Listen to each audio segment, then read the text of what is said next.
Vamos ver hoje o fruto do amor. Qual foi o fruto do seu amor? O fruto do seu amor está no segundo verbo. Entregou-se a si mesmo pela igreja. Qual o significado desta entrega? Que tipo de entrega? Quando lemos Efésios 5, 25b, Cristo amou a igreja e a si mesmo se entregou por ela. Vamos dizer os dois verbos? Amou, entregou-se. O primeiro verbo é o fato, é a realidade de um amor indizível. Mas o fruto desse amor é entrega. Há dois versículos que se casam, que se mesclam, que nos fazem entender esses dois verbos. Apocalipse 1:5. O amor de Cristo é expresso no entregar-se. Jesus nos amou e em seu sangue nos lavou dos nossos pecados. Diga isso. Deus prova o seu amor. Todos conhecem. A morte de Cristo, portanto, está ligada ao seu amor. Sua entrega de si mesmo está ligada ao seu amor. Cristo amou a igreja. A maneira pela qual Ele a amou foi morrendo por ela. Nossa oração, Espírito Santo, nesta tarde, é que Ele descortine o véu do nosso entendimento. Porque, queridos, é algo tão profundo. Atrás desta expressão, entregou-se a si mesmo, há um significado tão profundo, que só o Espírito pode imprimir dentro de nós uma visão do que isso significa. Cristo tem um amor especial, um amor particular pelo seu povo, pela sua igreja. E acreditamos que quanto mais entendermos a grandeza deste amor, seremos levados a uma vida de santidade.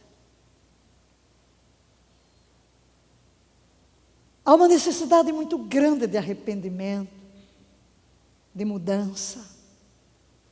Às vezes, temos ouvido um outro pregador que tem atacado a igreja com muita violência, atacado o pecado com muita violência. E às vezes escutamos: a pior geração é esta, a pior igreja é esta.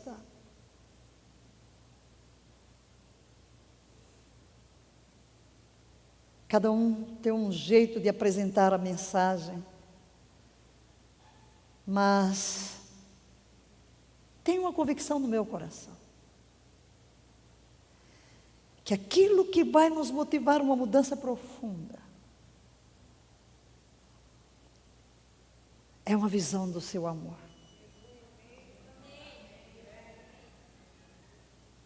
É uma visão da graça. É um vislumbre que só o Espírito pode nos dar do que custou esse amor. Paulo disse: o amor de Cristo nos constrange, nos seduz, nos atrai, nos maravilha. Não sei o que ocorre dentro do seu coração, mas para o meu coração é esse amor, é essa graça que infunde em mim um desejo intenso de viver uma vida santa, de amá-lo, de servi-lo. E a súplica do meu coração a Deus, por esta igreja amada, é que a força desse amor seja a motivação maior. Que a força motriz do nosso trabalho e da nossa santidade seja a visão deste amor de Cristo, desta entrega sem igual, a oferta do seu amor. Ele Deu-se. O que Ele deu? Alguém pode dar alguma coisa no rompante de paixão, por exemplo, Herodes, no rompante de paixão, ao ouvir a filha da sua amante, ele diz: dou-te metade do meu reino. Alguém pode dar presentes caríssimos, mas o que Ele deu? Ele deu tudo, Ele deu-se a si mesmo. O que o Pai nos ofertou? Não foram coisas, ofertou-se a si mesmo. Quando nos oferta Jesus, Ele deu-se a si mesmo. Ele não poderia dar nada maior. Ele não apenas deu as suas lágrimas, não apenas deu os seus gemidos, não apenas deu as suas agonias, não apenas Ele deu o seu tempo, não apenas Ele deu os seus ensinos, não apenas Ele deu suas orações, seu amor, sua graça. Ele fez mais do que uma doação. Ele deu-se a si mesmo, Ele entregou-se a si mesmo, por causa do amor profundo pela sua noiva, pela sua igreja. Ele deu-se inteiramente, nada reteve. Ele deu a sua própria divindade, Ele deu a sua humanidade, Ele deu o seu corpo, deu a sua alma, deu o seu suor, deu o seu sangue, deu a sua pessoa por inteiro. Ele, Deus, homem. Ele deu tudo como Ele deu. Ele não foi forçado a fazê-lo, Ele deu voluntariamente. Ele deu livremente, Ele deu porque quis. Por isso o Pai me ama, porque dou a minha vida pelas minhas ovelhas. Graças a Deus por este dom inefável. Qual é a grandeza desse amor? A grandeza está no fato de que Ele deu-se a si mesmo. O amor é conhecido pelo sacrifício que Ele faz. Ninguém se sacrificou por nós como Ele. Ninguém tem maior amor do que este, disse Ele, de dar a vida pelos seus amigos. Mas Ele não deu a vida pelos amigos. Ele deu-se a si mesmo por nós, quando nós ainda éramos pecadores. Queridos, por assim dizer, Deus exigiu do seu Filho. Exigiram a forma de dizer, mas dentro do plano eterno de Deus, nos tabernáculos eternos. Porque tudo isso foi projetado antes dos tempos humanos. Se Ele é o Cordeiro de Deus morto antes da fundação do mundo, nós podemos imaginar que nos tabernáculos eternos das cortes divinas, o Pai projetou a noiva e a entregou ao seu Filho. Mas o resgate desta noiva demandaria sacrifício. Foi Deus que entregou seu Filho ao sacrifício. Como diz Isaías 53, julgámo-lo, oprimido de Deus, ferido, mas Ele foi ferido pelas nossas transgressões, Ele foi moído pelas nossas iniquidades. Jesus mesmo declarou: Deus amou o mundo de tal maneira que deu. O Pai amou a humanidade, o Pai deu. Eu sou a oferta do Pai para você. A igreja foi dada pelo Pai, o Filho de Deus. Só podemos imaginar pelas Escrituras que o Pai disse: aqui está a tua noiva.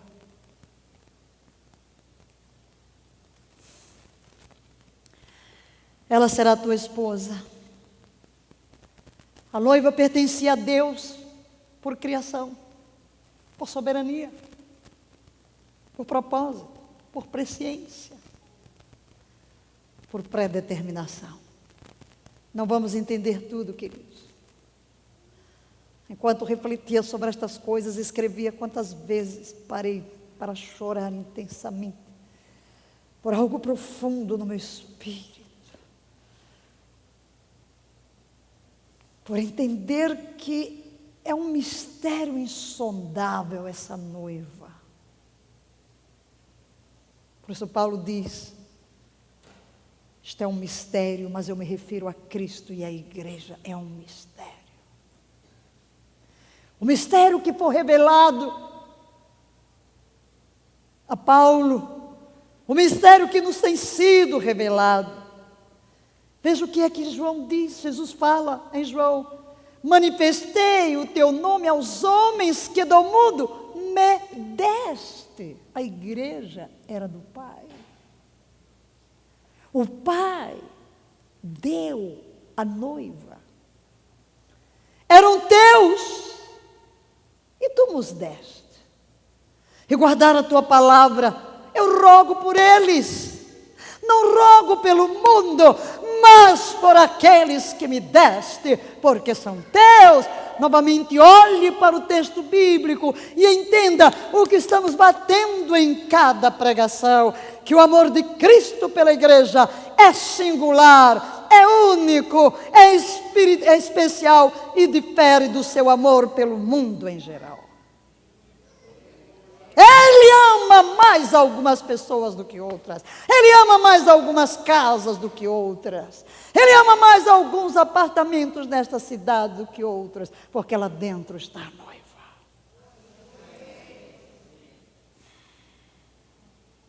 Não rogo pelo mundo. Eu rogo pela noiva. Eu rogo pela igreja. A igreja é, portanto, um dom de Deus para o seu querido Filho. Agora, queridos, apesar de o Pai ter dado, estava previsto na sua onisciência, na sua presciência, na sua infinita sabedoria, porque para Ele passado e futuro são eterno presente, que esta noiva cairia, que esta noiva se corromperia, que esta noiva se venderia à escravidão do pecado. Sim, mas por outro lado, estava prevista que ela seria redimida. Deus não seria apanhado de surpresa, por isso que disse que Jesus é o Cordeiro de Deus, que foi morto antes da fundação do mundo, e nós fomos predestinados para Ele. Sabia que a humanidade cairia, mas sabia também que viria a redenção, que está oculta na promessa de Gênesis 3,15, da semente da mulher nascerá aquele que há de esmagar a cabeça da serpente. Aleluia. Portanto, queridos, vamos olhar para Jesus com outros olhos nesta tarde. Esta é a minha oração. Aleluia. Apocalipse 13:8 diz que o Cordeiro foi morto antes da fundação do mundo, e Atos 2:23 declara que Jesus foi entregue pelo determinado conselho e presciência de Deus. Tudo isto ocorreu antes que o mundo existisse.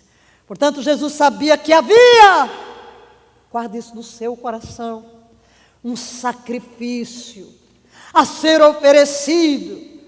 Jesus sabia que havia uma pena que deveria ser executada por Ele.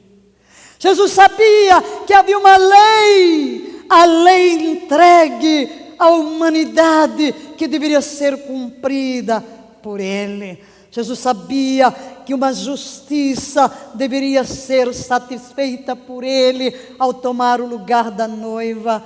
Ele sabia que cada dívida contraída pela igreja deveria ser por Ele paga até ao último centavo.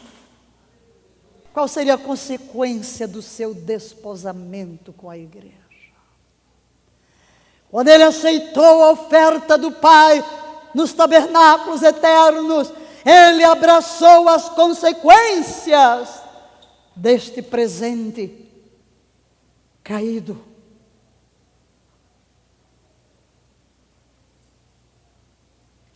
Ele sabia que a igreja cairia.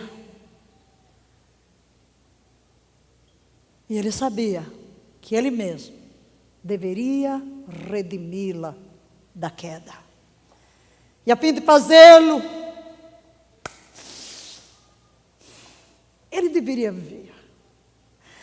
Agora, amados, traga dentro do seu coração algo.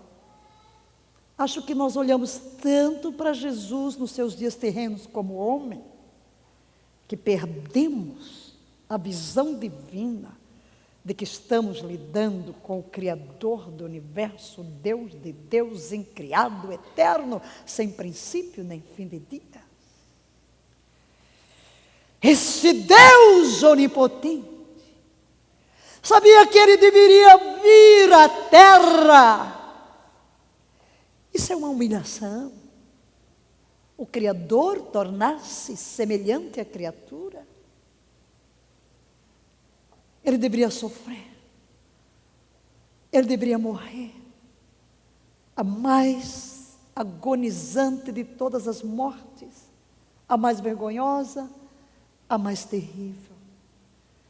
Nos conselhos da eternidade, ele entregou-se a Deus para fazer a sua vontade. E qual era a vontade do Pai? A redenção da igreja. O que equivale dizer a sua redenção? A minha redenção. Cada vez que dissermos a palavra igreja, veja-se. Veja-se nela. Ele mesmo falou: eras antes da sua primeira vinda. Eis que venho. No princípio do livro está escrito de mim, para fazer, ó Deus, a tua vontade. É uma citação de um texto messiânico. Mas agora vamos parar e descer do céu à terra. Descer dos conselhos eternos do que ocorreu ali, para o que de fato ocorreu no tempo, no espaço, na geografia humana. Mas o que os olhos humanos realmente viram? O que os olhos humanos viram? O que os ouvidos humanos ouviram? O que foi de fato cumprido e realizado nos dias da carne de Jesus em sua peregrinação terrena. Queremos destacar 3 coisas que revelam a sua entrega. E a primeira é a entrega de Jesus em seu nascimento. A entrega de Jesus em seu nascimento.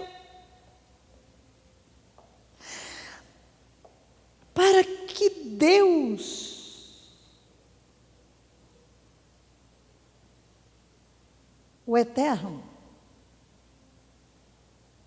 e se quisermos traduzir que esse Eterno, usando as palavras do apóstolo João, no princípio, era Ele. Ele estava com Deus, com a divindade.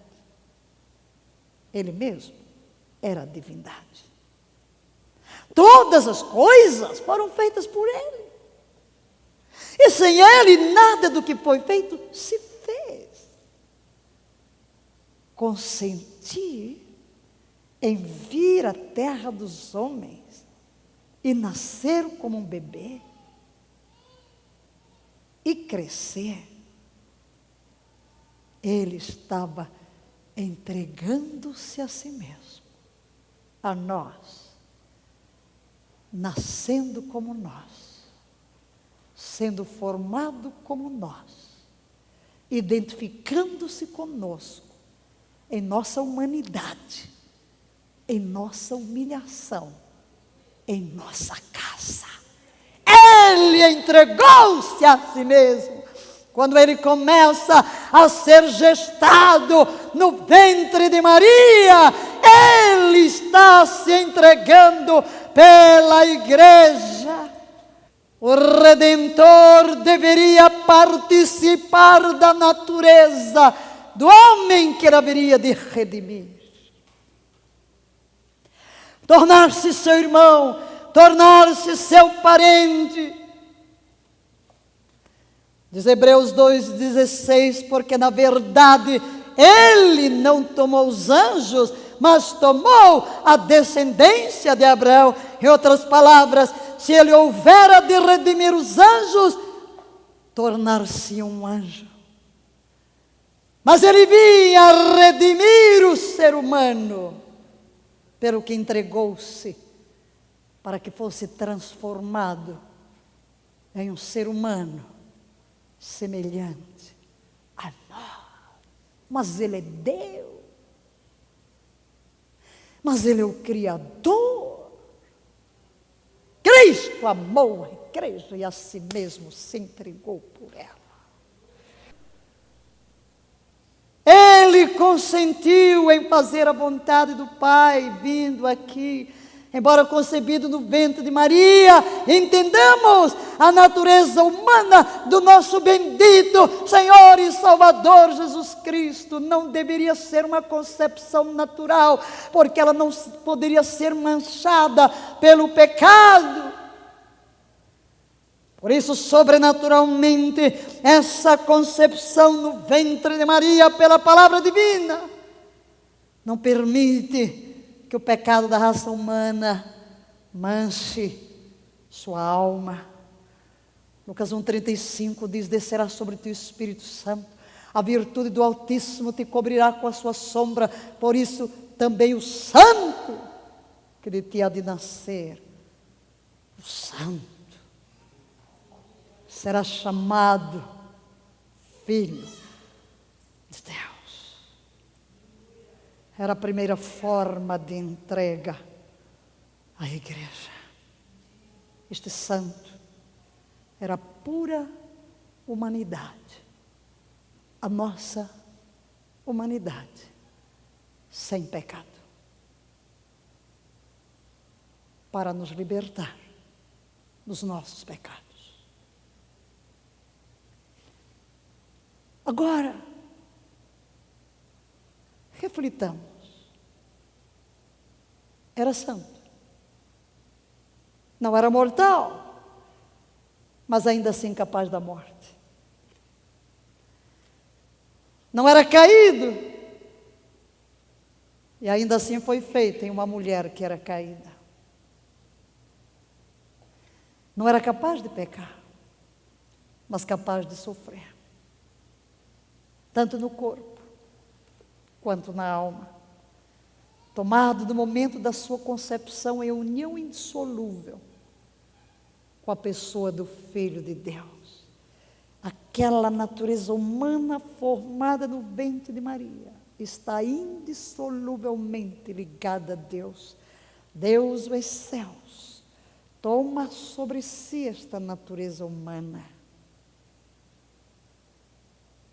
É uma entrega sem igual para participar da nossa natureza humana, para em tudo se tornar semelhante a nós, para sofrer todas as nossas tentações e vencê-las.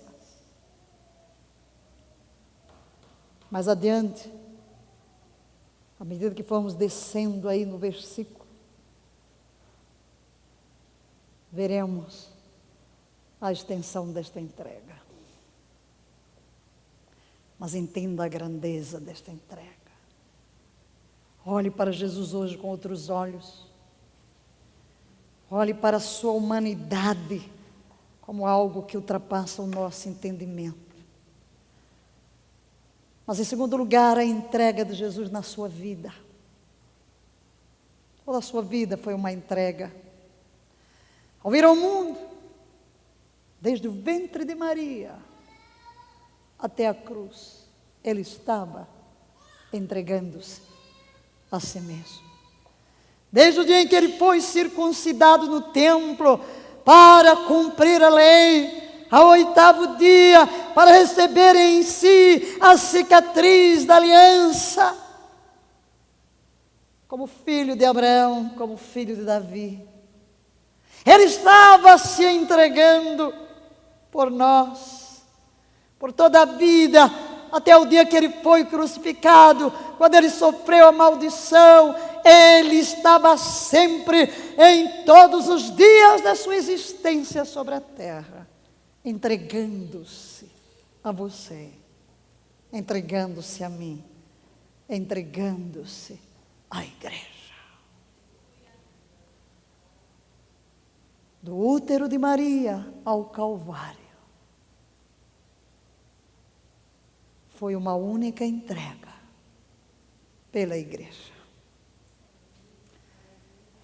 Com todos os pensamentos de sua mente santa, cada palavra de seus lábios santos, cada ação de suas mãos santas, ele estava entregando-se a si mesmo, a Deus, para sempre fazer a sua vontade. E ao entregar-se à vontade soberana de Deus, ele estava se entregando a nós. Desde criança, vemo-lo no templo com os doutores.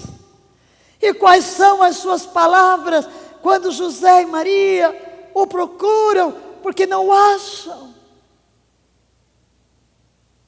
Ele diz: como não sabieis que era meu dever tratar dos assuntos concernentes ao meu Pai? 12 anos. Que condescendência, queridos. O Filho eterno de Deus, pensando, sentindo com o coração humano. Pode ser. Falando com lábios humanos. Pode ser. O Deus eterno, o Todo-Poderoso, tocando as coisas na terra com mãos humanas, tocando no leproso, no cego, no doente, nas crianças, com mãos humanas, iguais às suas, iguais às minhas. Isto é uma entrega.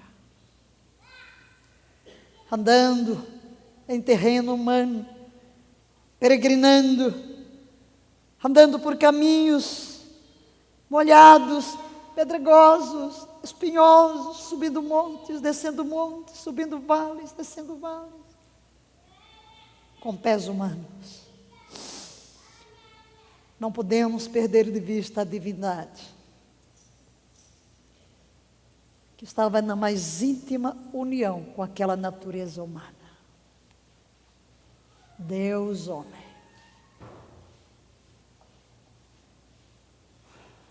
Está se entregando. É uma entrega de si mesmo.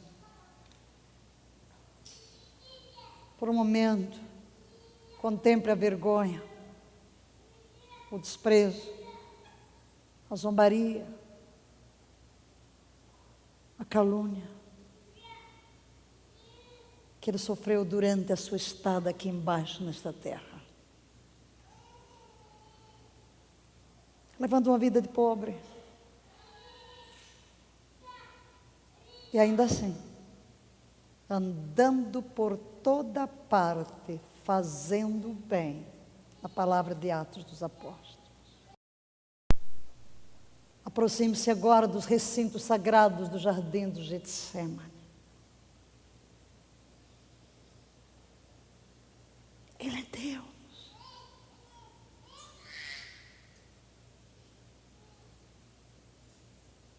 Mas ei-lo ali, uma figura de um homem, uma noite sombria, sob uma oliveira. Olhe para o Redentor, olhe para o Filho de Deus, não em suas mansões eternas, adorado pelos anjos, nos céus em glória. Olhe para aquele que ali está, ele é coigual com Deus, com o Espírito Santo. É o Filho de Deus. Mas ele está ali como um pobre, curvado sob o peso da dor e do sofrimento, sofrendo, gemendo, agonizando. Ele está sendo esmagado pelo peso do pecado de toda a humanidade. Tão grande é o peso que o esmaga, que o seu suor se transforma em gotas de sangue. Como pode o Todo-Poderoso se entregar a este nível?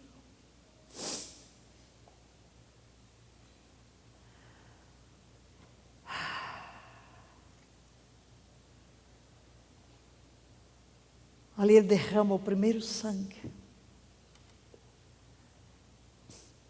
Brota do seu corpo pela pressão da ira de Deus que veio sobre ele.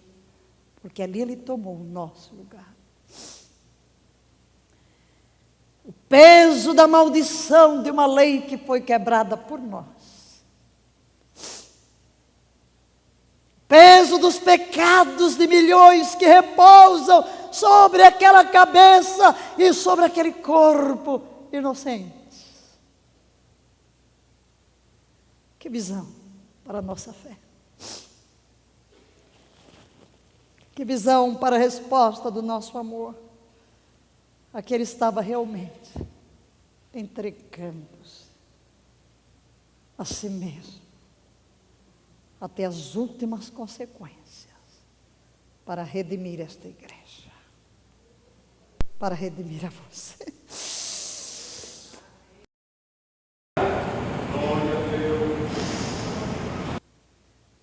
Quão insondáveis são os teus caminhos, quão impenetráveis são os teus pensamentos. Mas ele foi obrigado. Foi a força do inimigo que o levou a tanto? Não. Ele disse: imaginas tu que eu neste momento não poderia orar a meu Pai e Ele colocaria à minha disposição mais de 12 legiões de anjos? Como então se cumpririam as Escrituras que dizem que assim convém que aconteça? Quem o obrigou a tanto? Seu amor pela igreja. Foi o seu amor por esta noiva que o moveu a entregar-se por ela nesta dimensão indescritível e diria incompreensível até na nossa estreiteza de raciocínio e visão humana. Mas, queridos, ali no Getsemane há uma luta. Há uma luta. Por um lado tem um cálice amargo a beber, a morte. Por outro lado, a liberação deste cálice. Por um momento, quando aquelas primeiras gotas de sangue começam a descer pelo seu rosto, quando aquela angústia tão intensa a ponto de dilatarem-se os seus vasos, a visão pavorosa do que lhe aguarda, por um momento, trouxe um suspense em sua própria mente.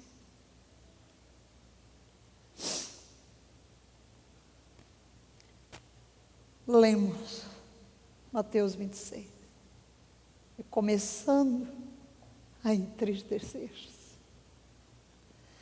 ficou profundamente angustiado. Então compartilhou com eles, com os discípulos, dizendo: a minha alma está sofrendo dor extrema, uma tristeza mortal. Por isso diz a Escritura que a redenção da nossa alma foi caríssima. Permaneci aqui e vigiai junto a mim. Seguindo um pouco mais adiante, prostrou-se, o rosto em terra. Às vezes vemos imagens que colocam Jesus no jardim, de joelhos, sobre uma pedra de mãos postas. O texto diz: prostrou-se, atirou-se ao chão e orou: ó meu Pai, se possível for, passa de mim este cálice. Contudo, não seja como eu desejo, mas sim como tu queres.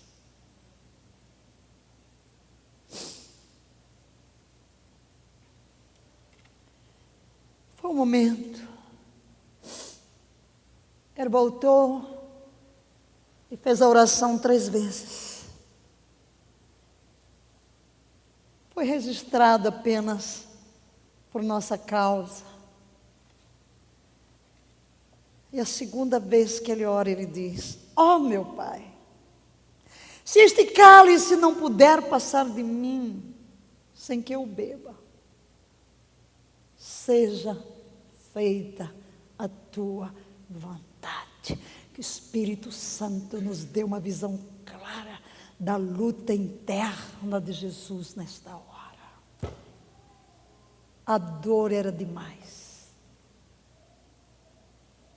O que é que o cálice representava? A vergonha, a agonia corporal da cruz, a maldição da lei, a terrível ira de Deus, o ocultar do rosto do Pai. Aquilo produzia a mais profunda agonia e angústia de alma, juntamente com todas as terríveis dores da escuridão das trevas que ele teria de suportar. Tudo aquilo para que a igreja não afundasse naquelas trevas e fosse perdida para sempre. Por sua causa, por minha causa. Entregou-se a esse nível de sofrimento. Agora, queridos, e se por um momento entre o cálice amargo e a liberação deste cálice ele houvera desistido, é até profano pensar nisso, mas por um pouco imaginemos, se ele não bebesse, o que ocorreria? Ele seria salvo do peso da aflição. Ele seria resgatado da agonia da cruz. Ele não beberia a ira de Deus. Seu escape do sofrimento pessoal.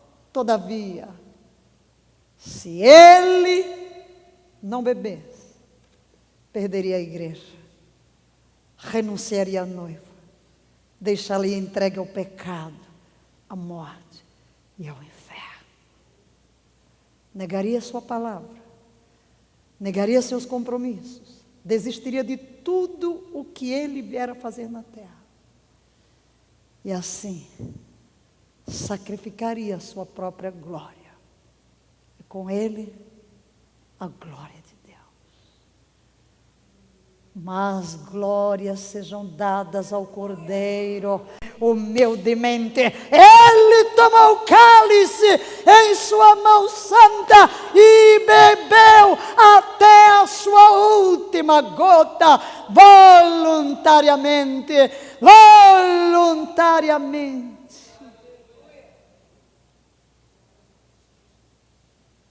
O autor dos Hebreus diz que, vendo o fruto do penoso trabalho da sua alma, ficou satisfeito. Ele sabia as consequências, entregou-se. Mas nessa entrega queremos destacar algumas coisas, e a primeira é a humilhação do seu amor. A humilhação do seu amor, a que Cristo em sua vida se entregou por nós. Primeiro, a desgraça e a humilhação. Filipenses 2, 6-8 diz: o qual, tendo plenamente a natureza de Deus, não reivindicou ser igual a Deus, mas pelo contrário esvaziou-se a si mesmo, assumindo plenamente a forma de servo, e tornando-se semelhante aos seres humanos, assim na forma de homem, humilhou-se a si mesmo, entregando-se a obediência até a morte, e morte de cruz. Aqui ele se entregou à extrema pobreza, porque já sabeis a graça do nosso Senhor Jesus Cristo, que sendo rico, por amor de vós, se fez pobre. Aqui ele se entregou à tristeza, ao opróbrio.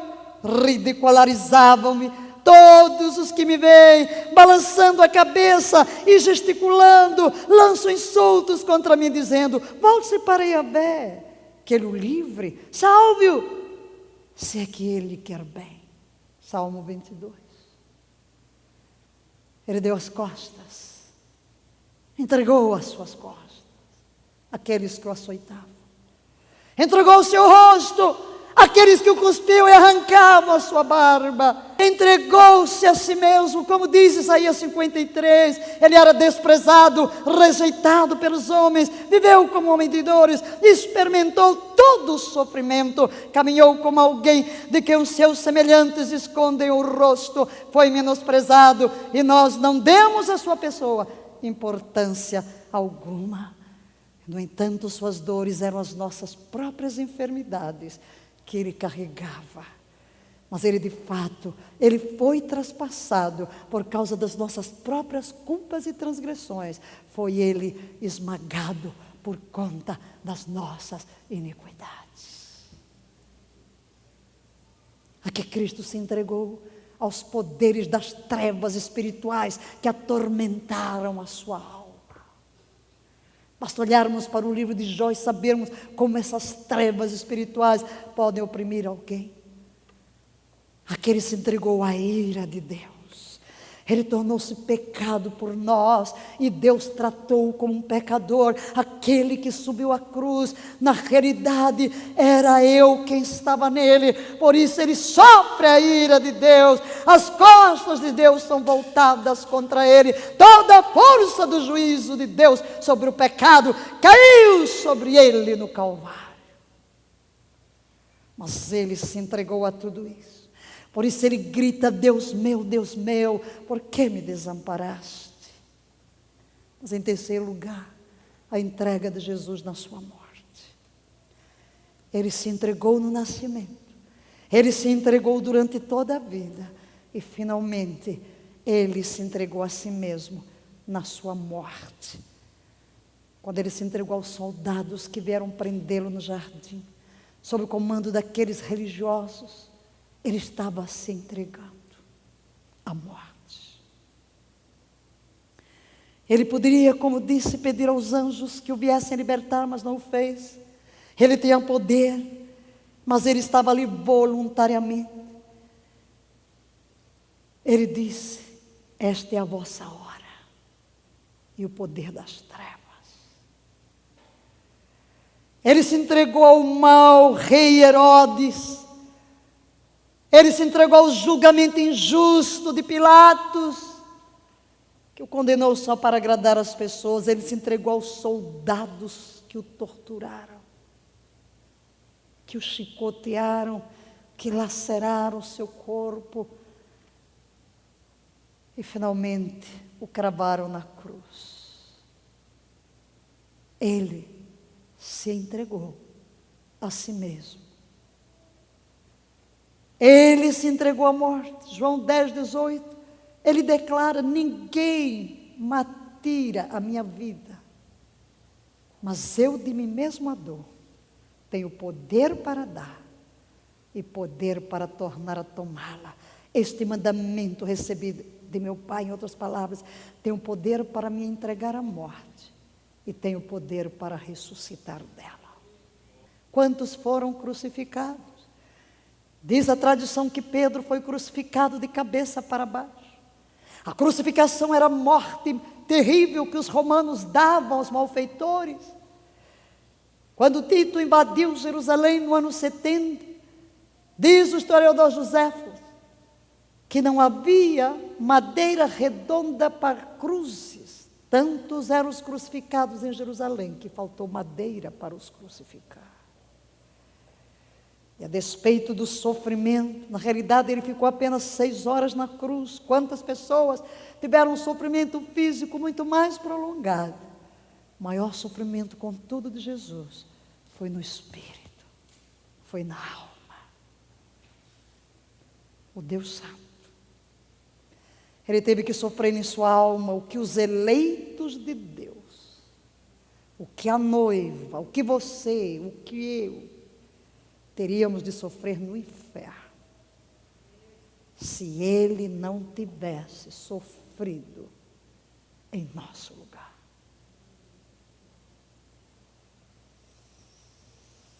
Sua principal agonia foi o dilacerar da sua alma santa.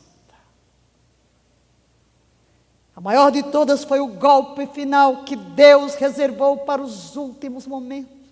A última gota do cálice em toda a sua amargura, em toda a sua dor, em toda a sua angústia. É o momento quando as trevas descem sobre o Calvário, o Pai lhe volta as costas e as trevas físicas simbolizam as trevas espirituais do abandono divino. O Pai, com quem viver em comunhão eterna, lhe esconde o rosto. E esta última gota amarga arranca dos seus lábios um grito de sofrimento. A partir da cruz, sofrendo as dores físicas, ele pôde olhar para sua mãe, para o discípulo amado e falar ternamente. Falar com carinho, com calma, com serenidade. Ali daquela cruz, ele pôde orar pelos seus algozes. Pai, perdoa-os, porque não sabe o que faz. Ali daquela cruz, ele disse várias palavras, todas elas num ambiente de serenidade de alma. Quando o Pai, todavia, escondeu seu rosto, aquilo era mais do que ele podia suportar.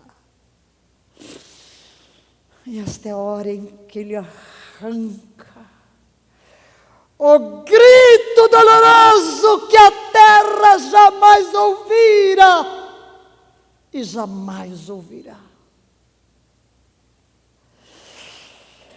Jesus estava orando o Salmo 22. Aquele grito fez o sol esconder seu rosto, como em pano de saco. Aquele grito fez a terra sólida tremer. Aquele grito fez as sepulturas se abrirem, como se já não pudessem mais reter os seus mortos. Que grito foi este? Meu Deus, por que me desamparaste? Esta era uma verdadeira morte espiritual, uma separação de Deus. Ele estava enfrentando aquilo que a alma humana enfrenta, longe da presença de Deus. Porque estás tão distante de salvar-me, tão longe dos meus gritos de aflição.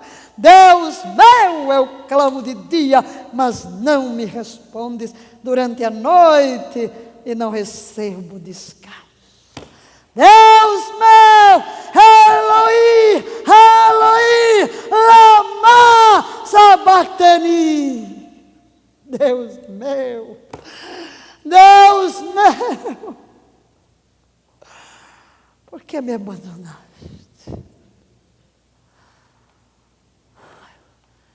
Por quê? Porque quem estava ali era eu, era você. Era o meu pecado, era o seu pecado. Ele era a oferta sendo queimada no altar do juízo divino, sofrendo a ira de Deus.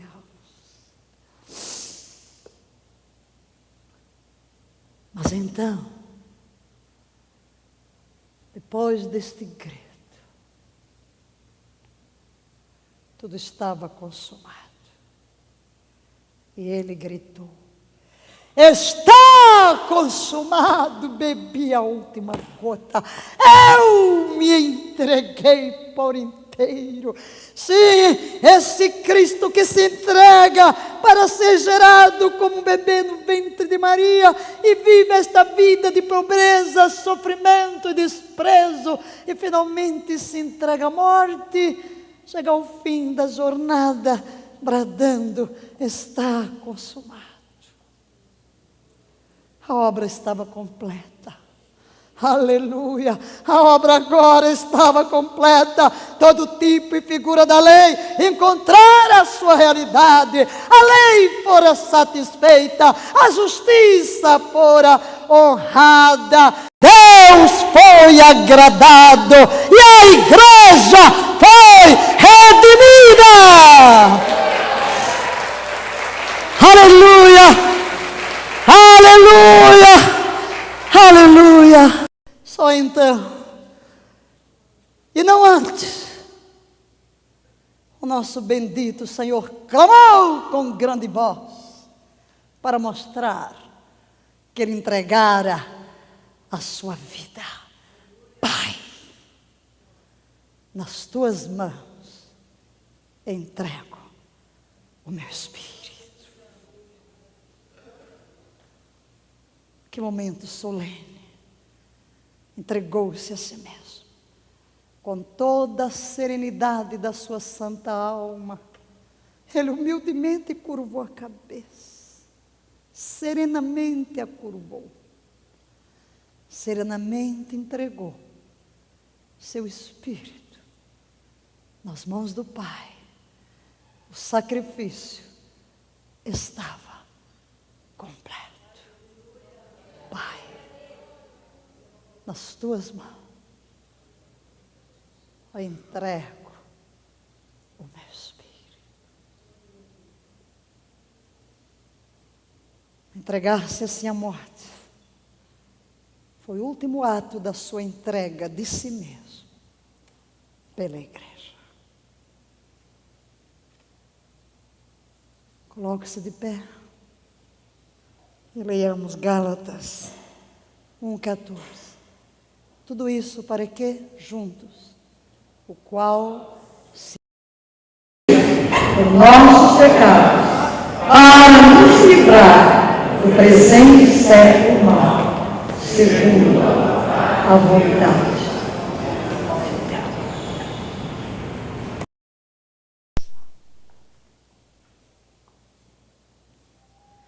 Que resposta adequada temos hoje para o Senhor Jesus?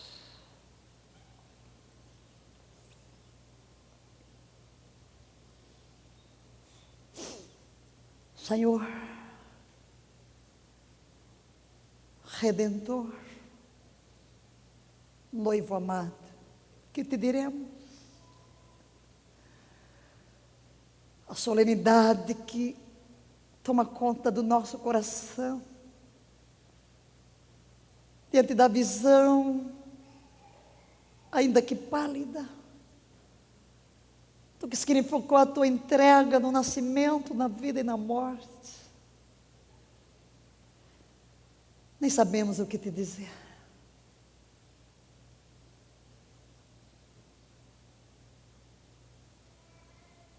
Mas aceita uma palavra de gratidão,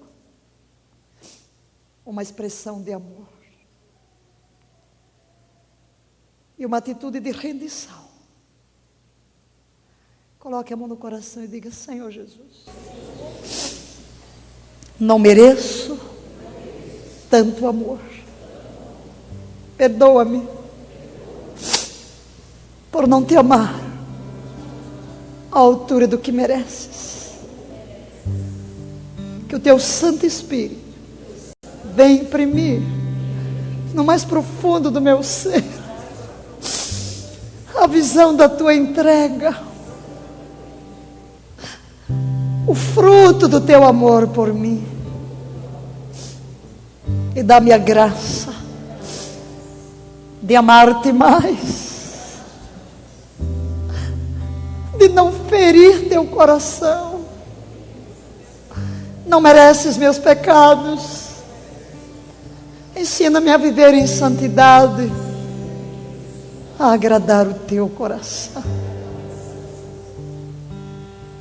Sou fraco, imperfeito, impotente em mim mesmo, mas confio apenas na tua graça para ser-te fiel e amar-te com este amor que o teu Espírito derramou no meu coração. Obrigado, Jesus. Sem palavras. Continue com sua cabeça inclinada. Você está aqui, ou você pelo vídeo, ainda não se rendeu a Jesus. Queremos dar uma oportunidade a você de aceitar esta oferta de amor. Foi por você. Diga hoje: Jesus, eu abraço esta oferta de amor. Alguém neste auditório, levante a sua mão. Queremos orar por você. Alguém aqui, você pelo vídeo, não importa como você esteja, diga assim a Jesus. Levante a sua mão para o Senhor. Pai, rogamos por todos nós, como igreja, que vivamos todos os dias da nossa vida em perfeita santidade, que revelemos quanto te amamos, buscando o perdido. Senhor, desperta-nos para levar este amor. Em nome de Jesus, faz de nós tochas incandescentes deste amor. E que durante toda esta semana vivamos na tua presença em santidade, agradando-te em todas as coisas. E que o Deus de paz, de graça, de amor, de misericórdia, vos santifique em tudo. Que o nosso espírito, a nossa alma e o nosso corpo sejam conservados íntegros, irrepreensíveis, vivendo na força do primeiro amor, até o dia glorioso de Cristo Jesus. Amém.